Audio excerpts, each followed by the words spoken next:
गोयच्या इतिहासाक काळिमा फासणारी घटना आमच्या गोंयांत घडली.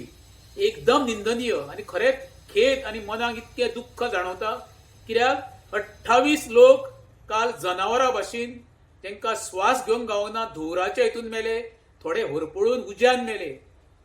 एका कारणीभूत एकमेव म्हणटा ते गोंयचे सरकार, सरकाराचे अधिकारी आणि जे कोण हेंचे पळय हप्ते खाताले पळय ते एका रातीन क्लब तयार जायना.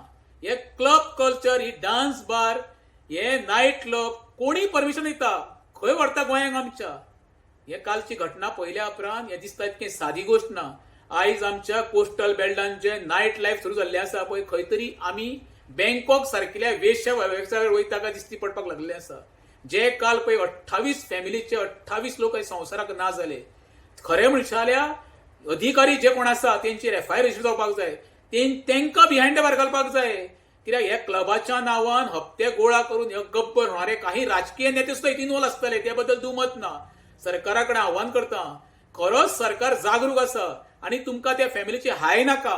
ह्या क्लबाच्या फाटल्यान कोण कोण इन्वॉल्व आसा, तो मालक जालो, कोण कोण भाडे घेतला तो पण जालो, पण अधिकारी, राजकीय नेते, कोण पंचायत सदस्य, सरपंच हे सगळे बिहायंड द बार वचपाक जावो, तेन्ना तांकां अद्दल घडटली. कित्याक हो सध्या नेक्सस म्हाका दिसता आमच्या गोंयच्या कानो कोपऱ्यांत पावल्ले आसा आणि येणाऱ्या काळान आमची पिढी बरबाद जातली. पण हितून मरे गोंयचें नांवूय सुद्धा तुमी जगाच्या नकाशा वयल्यान नश्ट करतले, हे सरकारान लक्षांत दवरचें.